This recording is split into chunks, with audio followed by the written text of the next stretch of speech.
আমরা এখন আছি রাজধানীর বিজয় সরণির ট্রাস্ট ফিলিং স্টেশন এবং এখানে দেখতে পাচ্ছেন গাড়ির দীর্ঘ সারি রয়েছে।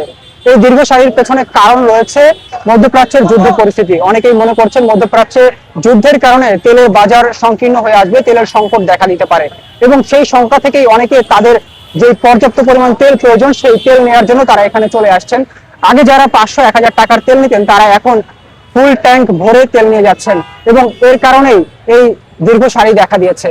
এবং এখানে কিছুক্ষণ পূর্বেই এসেছিলেন জ্বালানি প্রতিমন্ত্রী অনিন্দ ইসলাম অমিত এবং তিনি এখানে এসে নির্দেশনা দিয়ে গিয়েছেন যারা বেশি পরিমাণে তেল নিচ্ছে তারা যেন কম পরিমাণে তেল নেয় এবং সামনে যদি কোনো সংকট আসে সেই সংকটের জন্য যেন তারা প্রস্তুত থাকে সেই নির্দেশনা তিনি এখান থেকে দিয়ে গিয়েছেন।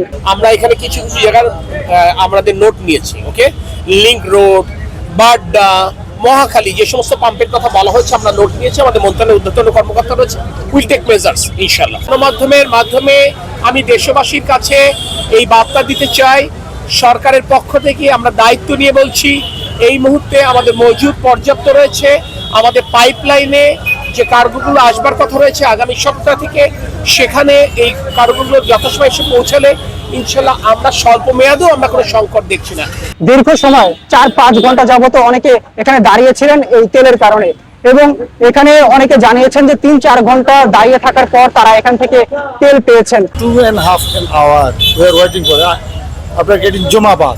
পরিস্থিতি এরকম ভিড়, মানুষের মনে অস্থিরতা যে বাইক এবং প্রাইভেট কারোরা পেট্রোল অকটেন কিছু পাবে না। ইরানের যুদ্ধ পরিস্থিতির জন্য সব বন্ধ হয়ে যাচ্ছে, এরকম তাড়াহুড়া একটা ক্রাইসিস ক্রিয়েট হচ্ছে। পেট্রোল পাম্পগুলি আশেপাশে পেট্রোল পাম্পগুলি বন্ধ, যেমন আসাদ গেট, তেজগাঁও, ওইসব পেট্রোল পাম্প বন্ধ করে দিচ্ছে। পাবো কিনা জানি না, কিন্তু 1 ঘন্টা অলরেডি কমপ্লিট।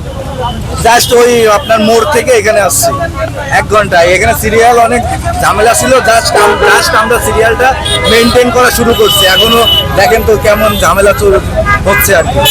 এবং এখানে সকালবেলা বলা হয়েছিল যারা এখানে এসেছেন তারা ফুল ট্যাঙ্ক তেল নিয়ে গেছেন এবং একটা পর্যায়ে এখানে বলা হয়েছিল যে 500 টাকা এবং পরবর্তীতে বলা হয়েছে যে 1000 টাকার অধিক তেল এখান থেকে দেওয়া হবে না।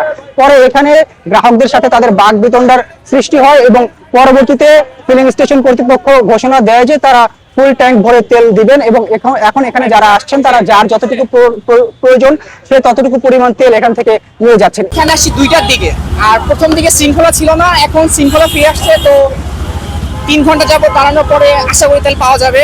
আর ধৈর্য তো অনেক ধরলাম। এখানে প্রথমে বললো তো 1000 টাকা তেল দিবে, পরে আন্দোলন করার পরে বলছে যে ফুল ট্যাঙ্কি দেওয়া হবে। এই ছিল রাজধানীর বিজয় সরণি ট্রাস্ট ফিলিং স্টেশন থেকে সর্বশেষ।